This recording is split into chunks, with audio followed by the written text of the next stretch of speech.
Baik, Assalamualaikum warahmatullahi wabarakatuh. Waalaikumsalam warahmatullahi wabarakatuh. Oke, alhamdulillahirabbil alamin. Allahumma shalli ala Muhammadin wa ala alihi washabihi ajmain. Amma ba'd. Baik, rekan-rekan mahasiswa sekalian, di kesempatan malam hari ini saya akan melanjutkan perkuliahan eh, di perlindungan saksi dan korban. Kita masih ada setelah ini 3 pertemuan ya. Jadi masih ada waktu untuk menyiapkan tugasnya. Semoga nanti di AS-nya juga nilainya bagus. Saya share screen langsung. Oke. Wait. Oke, ini yang akan kita bicarakan hari ini. Sistem perlindungan saksi, sistem perlindungan terhadap saksi dan korban. Nah, di sini kita akan melihat dari sudut pandang ada 3 aktor, ada 3 elemen sebenarnya, ada 3 pihak yang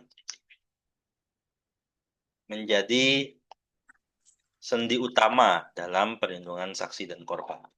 Ya, jadi dalam upaya kita memberikan perlindungan terhadap saksi dan korban itu, 3 aktor inilah yang nanti menjadi peran utama.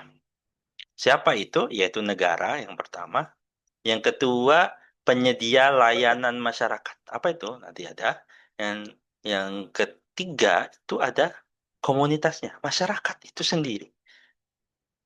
Jadi selama ini kita selalu bicara tentang si saksi, si korban, dan negara, kan gitu. Nah, kita ingin memperluas aspeknya tentang dengan penyedia layanan masyarakat itu dan komunitas masyarakatnya. Karena apa? Karena kalau ketiganya itu tidak mampu memenuhi kebutuhan si saksi dan korban, dalam hal ini berkaitan dengan perlindungannya, maka itu juga menghambat terungkapnya kebenaran, juga menghambat tegaknya satu keadilan bagi korban terutamanya. Jadi ada 5 tahap dan 3 aktor. Nanti kita akan melihatnya dalam 5 tahapan itu dan dengan masing-masing aktornya. Peran mereka itu apa? Tahapannya itu apa aja sih? Ternyata tahapannya itu kita bagi menjadi dari awal sampai nanti selesainya. Saat awal yaitu peristiwa baru terjadi. Di kejadian itu baru saja terjadi,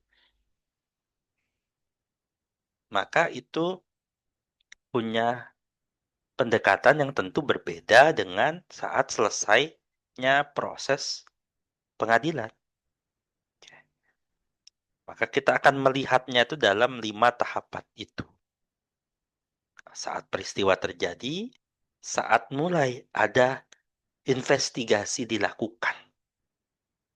Lalu ada proses namanya, ini bukan pra-peradilan dalam arti pidana, itu ada apa namanya tahapan hukum acara pidana yang diajukan pihak lain. Bukan, maksudnya sebelum pengadilan. Lalu saat di pengadilan dan pasca pengadilan. Jadi ada 5 tahapan itu yang nanti perannya masing-masing itu punya peran yang uh, titik tekannya berbeda. Kira-kira gitu. Punya karakter yang berbeda.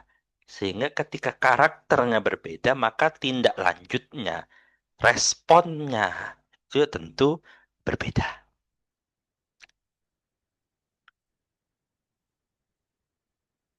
Di sini menariknya, tidak saja korban dan saksi yang menghadapi masalah, tetapi juga nih, pendamping korban. Pihak yang membantu,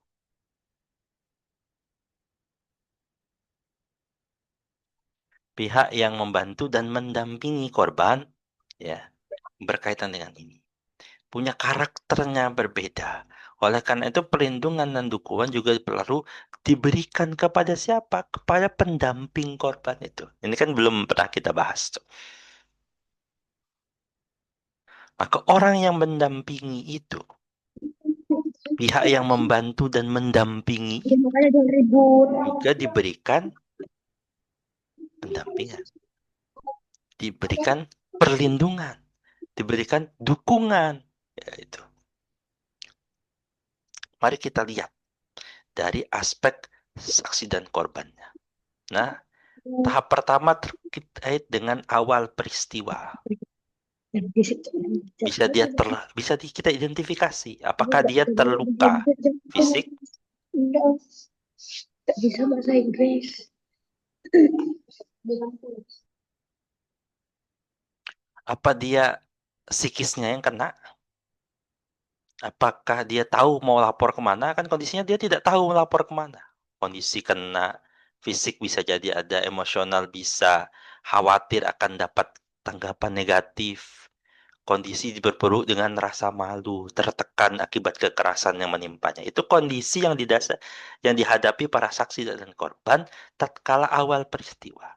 Ketika masuk proses investigasi, nah mulai nih kan, mereka mulai tuh karena si pelaku khawatir akan terungkap, mulai ada teror dan intimidasi. Dari sisi saksinya juga dia khawatir, bukan hanya pada dirinya, juga pada keluarga. Khawatir juga terhadap stigma masyarakat. Maksudnya apa sih? Kemarin sudah kita bahas ya, misalnya ada istri melaporkan suami ke ADRT. Itu kadang istrinya dalam beberapa perkara itu dianggap istri yang nggak bener lah, istri yang nggak taat suami lah. Itu istrinya sih yang begini, itu istrinya begitu. Jadi ada dalam beberapa perkara kita temukan istrinya itu melaporkan malah menjadi bahan gunjingan, dihujat, dicaci maki, dijelek-jelekkan. Itu walaupun bukan kondisi yang ideal, kita temukan itu di dalam masyarakat kita. Bukan kita ingin menjelekkan daerah tertentu atau siapa tertentu, namun itu kita temukan dalam beberapa kondisi yang dihadapi oleh saksi dan korban. Jadi itu nyata dan ada di sekeliling kita. Tidaklah suatu hal yang mengada-ngada, tapi sesuatu hal yang memang dirasakan oleh saksi dan korban tersebut.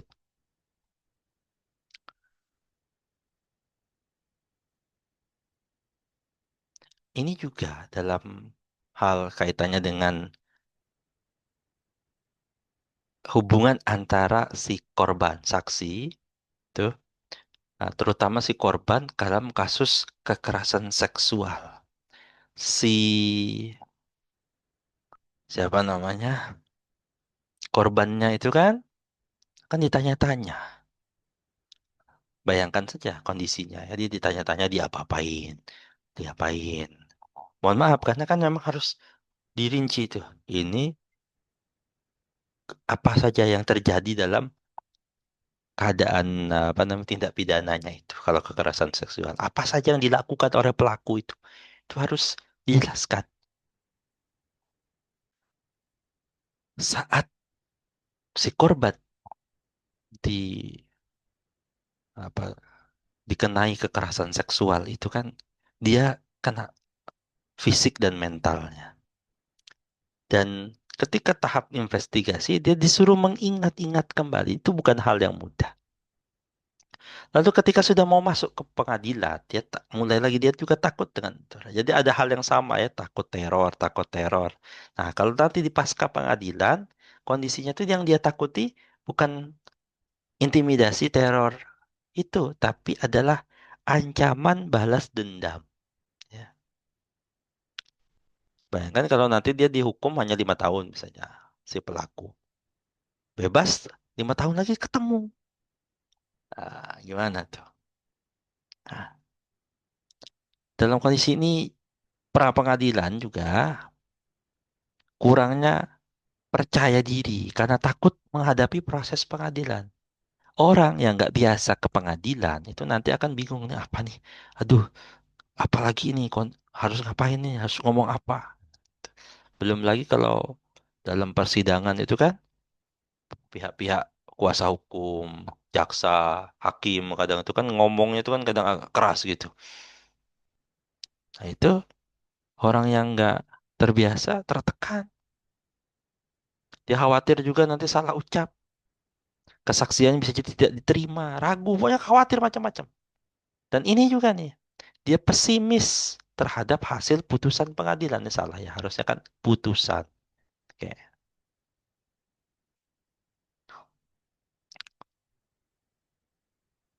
Gimana pun, keadaan kita saat ini itu menunjukkan bahwa masyarakat tidak percaya kepada lembaga pengadilan.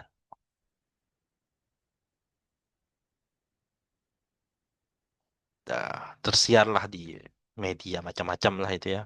Hakim disuap, begini dan begitu. Orang yang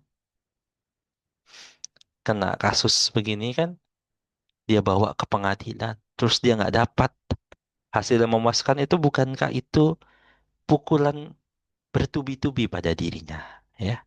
Berarti kan berkali-kali dia disakiti, oh, dalam artian itu kan sudah disakiti dalam keadaan peristiwa itu, dia juga tersakiti tatkala apa? Tatkala ingin pengadilan, ingin minta keadilan, minta hukum ditegakkan. Dan ternyata kondisinya, aduh, jauh panggang daripada api, jauh betul. Ternyata dia malah harus harus mendapati dirinya tidaklah mendapati keadilan itu. Tidaklah tegak hukum di hadapannya.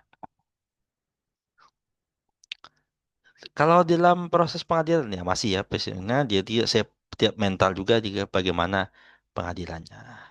Nah, ini yang perlu kita perhatikan terakhir juga nih pasca pengadilan. Karena biasanya memang dari 1, 2, 3, 4 ini orang akan memperhatikan banyak sorotan. Banyak pihak yang akan mendukung dia. Banyak pihak yang akan bersedia melindunginya. Namun tatkala mendapati proses yang ke apa namanya pasca pengadilan itu, nah ini kondisinya tak lagi sama. Kondisinya adalah kondisi di mana orang tidak lagi menyorot dia. Orang menganggap, so si pelaku kan sudah dihukum.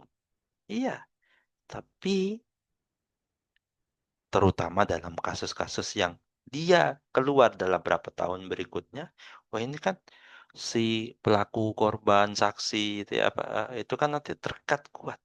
Jangan-jangan ketemu lagi. Wah ini yang dulu ngelaporin saya. Wah ini dulu orang yang menjebloskan saya ke dalam penjara. Oh ini, oh ini. Wah, gimana tuh? Itu ya. Ada studi kasus menarik ya. Terkait kasus di Timor Timor. Pulau Timor, bagian timur. Kan Timor, Timur. Sekarang sering disebut dengan nama resminya Timor Leste. Pulau Timor, Leste itu artinya timur dalam bahasa Portugis.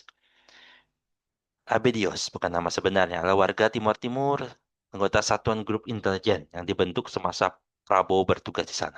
Keanggotaannya menyebabkan Abedios dalam upaya membumi hanguskan Timor Timur, yang kemudian menyebabkan dirinya dan keluarganya harus mengungsi ke Timor Barat. Nah, kan ya, ini Timor Timur, Pulau Timor bagian timur, ada masuk Nusa Tenggara Timur itu Timor Barat. Ya, Abedios mengetahui dengan persis individu-individu yang terlibat. Nah, dia kan orang yang terlibat langsung di dalamnya. Rangkaian pertemuan rahasia menjelang pengumuman jejak pendapat dan bagaimana mobilisasi para milisi yang terlibat dalam operasi pembumi hangusan tersebut. Karenanya Abedios menjadi saksi penting dari sekian banyak pelanggaran HAM dan pembumi hangusan Timor Timur. Lewat upaya investigasi yang dilakukan oleh Lab Timonis dan Kontras, Abedius bersedia menceritakan hal yang ia ketahui. Tetapi, kesaksian ini tidak mungkin dilakukan di kamp pengungsian dijaga ketat oleh para milisi.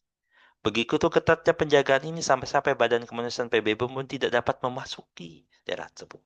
Karena itu Abedius bertemu dengan tim investigasi di luar kamp pengungsian dan meminta agar kesaksiannya tidak disampaikan kepada publik karena ia sangat yakin bahwa TNI dan milisi akan membunuhnya jika keterlibatan mereka terungkap dan diketahui oleh dunia internasional akibat kesaksian. Saat proses pengambilan kesaksian, pendamping pernah menawarkan jaminan berupa safe house, rumah aman, Tetapi tawarannya ditolak. Karena apa? Karena hampir tidak mungkin bagi istri dan keluarga untuk pergi meninggalkan camp itu. Dia mungkin bisa, tapi anak istrinya, keluarganya tuh akan terdeteksi jika meninggalkan camp tersebut. Bahkan setelah pemberian kesaksian itu, Abdes dan keluarga terus diteror oleh siapa? TNI dan milisi. Nah, ini bayangkan kondisinya. Pertaruhan nyawa bukan hanya dirinya. Kadang orang itu siap dia berkorban. Saya siapa? Mati siap. Nah, tapi ketika sudah memikirkan anak istri, anaknya masih kecil, terbayang wajah anaknya yang kasih kecil-kecil, wah itu langsung beda. Nah, ya, dari permasalahan dihadapi baik oleh saksi korban maupun pendamping ya, eh, teridentifikasi sejumlah kebutuhan.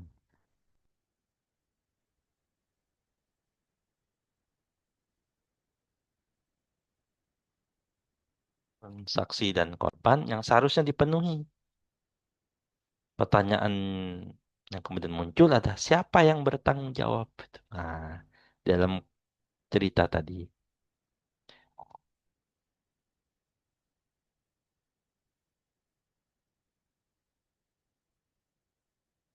dalam box yang ini tadi, box yang di atas tadi kan itu.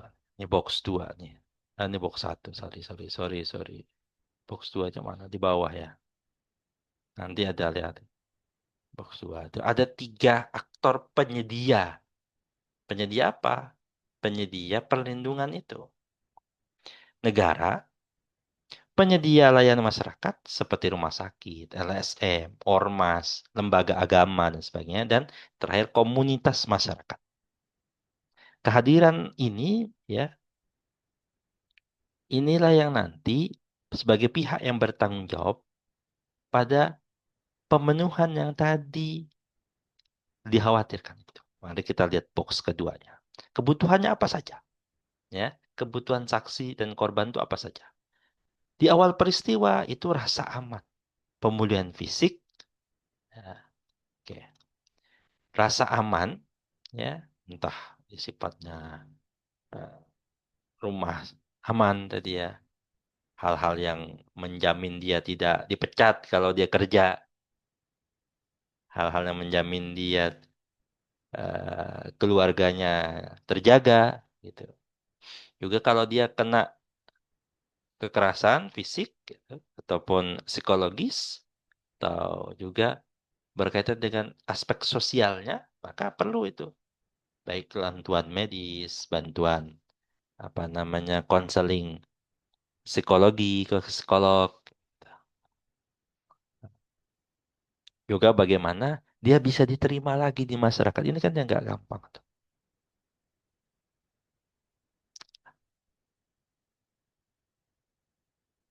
Ya mohon maaf ya. Kadang kan misalnya dia diperkosa misalnya, lalu hamil. Untuk sentimen masyarakatnya dia kan itu kan korban. Tapi sentimen masyarakatnya, bahkan ketika anaknya lahir dia udah dasar anak haram dan sebagainya, dan sebagainya.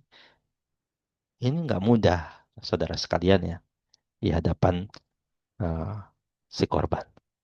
Jadi dia butuh itu rasa aman dan pemulihan di bagian awal peristiwa. Ketika masuk investigasi juga mirip tuh. Jadi kalau di sini juga spesifik pada yang sifatnya intimidasi itu. Satu, dua, tiga itu pas berkaitan dengan pengadilan. Kalau tadi pasca pengadilan dia ternyata butuhnya adalah rasa aman atas apa tadi? Atas balas dendam. Juga proses itu, proses investigasinya itu harus dijaga agar dia punya rasa aman itu. Yang tidak menyudutkan, yang didampingi, yang tidak berlarut-larut. Saya pernah temu orang itu cerita, saya tuh sudah diperiksa gini berulang-ulang kali, sudah saya omongkan berulang kali nggak percaya, gitu. Ya, termasuk pendampingan hukum, ya. Dan ini nanti jaminan ekonomi untuk saksi dan korban. Nah, di pertemuan-pertemuan sebelumnya saya sudah cerita itu ya. Bagaimana dia nanti kerjaannya, penghasilannya, honornya, sebagainya dan sebagainya. Maka ini ada yang menarik ya, grafik antara ketiga aspek. Bagaimana hubungan mereka ini? Bagaimana membangun kesadaran bersama? Pertama dari negara, ini sudah kita banyak bahas ya. Negara tidak perlu kita bahas banyak, karena itu sangat penting. Dan sudah berulang-ulang kali kita bahas. Nah, kita mulai yang kedua, penyedia layanan masyarakatnya. Nanti ada penyedia layanan masyarakat ini ya, terdiri dari apa saja nih,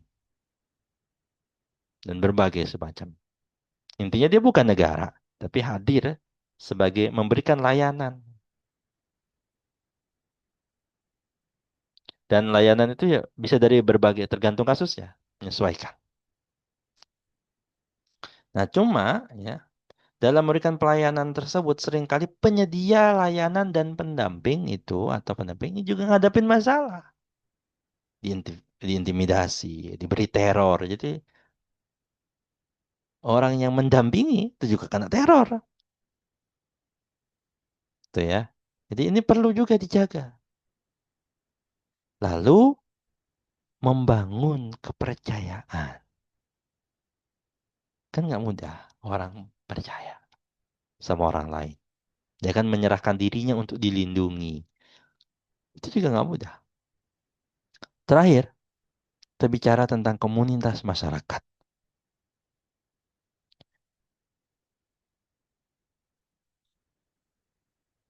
Nah, ini peran komunitas. Baik dari pertama mengantarkan saksi, ya itu kan, yang tetangganya, orang-orang terdekatnya, mendorong lembaganya untuk memberikan pendampingan, mendorong saksi untuk segera menghubungi kan. Dukungan sosial itu penting.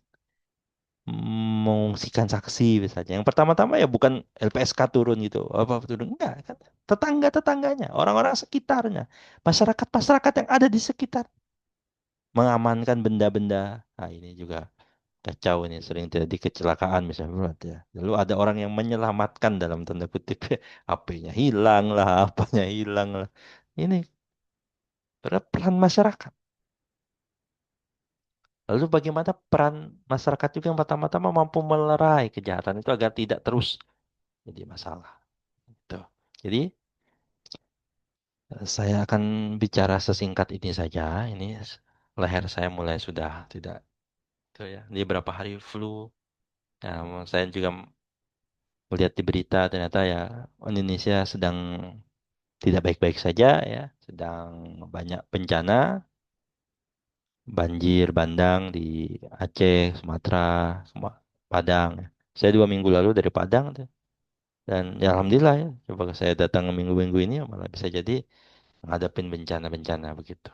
Ya kita doakan itu, termasuk yang di sini tuh banyak banget yang kena inspeksi ya, apa ya, infeksi saluran pernapasan termasuk ya. Jadi ya, saya tugas dosen itu kan ngomong ya, tapi saya hari ini tuh ada 3 kelas ya. Dan saya harus ngomong terus dan suaranya juga tidak mulai terbatas. Ya, sekali lagi saya tuh tetap adakan. Jadi saya upayakan seminimum itu tetap ada. Tapi ya semampunya saja. Ya, sampai ketemu pekan depan. Saya mohon maaf, saya tidak bisa buka tanya jawab ya, karena kondisi juga tidak memungkinkan. Ya, saya doakan semoga semuanya sehat, semuanya bisa baik-baik saja ya. Kalau ada rumahnya kena banjir dan sebagainya, ya, yang mudah-mudahan diberikan ketabahan dan kesabaran untuk jalan. Demikian ya, saya cukupkan di sini. Saya mohon maaf, saya tidak bisa ngajar lama. Saya akhiri. Izin, Assalamualaikum warahmatullahi wabarakatuh. Pak. Ya, Untuk absennya nanti saya gimana? rekam situ. Baik, Pak. Terima kasih. Ya.